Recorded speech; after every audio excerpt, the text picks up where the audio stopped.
The honourable member for Truro, Bible Hill, Millbrook, Salmon River. Thank you, Mr. Speaker. Mr. Speaker, my question today is for the minister responsible for the status of women. In the past few days, we've heard some awful examples of the service gaps that exist across the province for people who have experienced sexual violence, including the absolutely unacceptable case of the woman in Truro who was allegedly turned away from the hospital with only a pamphlet.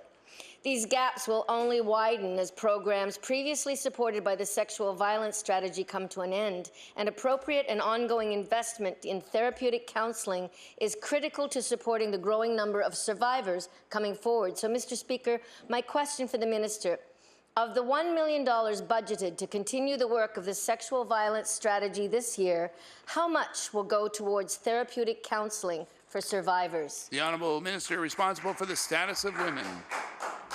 I want to thank the honourable member for the question, and I would like to say that we have certain expectations when we go and we ask for help when we go to a hospital or a health facility, and unfortunately sometimes those aren't met, and I was dismayed to hear that had happened.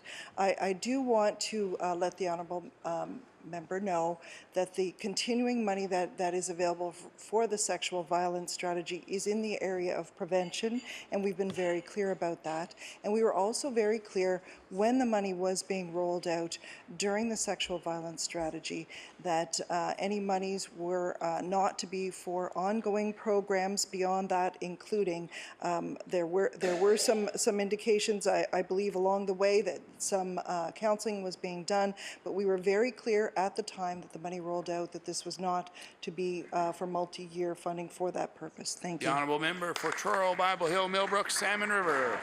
Thank you, Mr. Speaker, and thank you for that response. As a survivor myself, I know how important it is to have sexual assault services available when they're needed in communities right across the province. There's a growing demand for trauma-specific therapeutic counselling programs to help survivors, and earlier this year, the Sexual Assault Services Network of Nova Scotia identified the funding of 13 new therapeutic counselling programs as a first priority. So, Mr. Speaker, is the minister willing to provide ongoing funding for the 13 new therapeutic counselling programs to meet the present and growing need for these services? And would she commit today to working with me and the Minister of Health to make sure that Truro is added to the list of communities set to next receive a sexual assault nurse examiner? The Honourable Minister responsible for the status of women.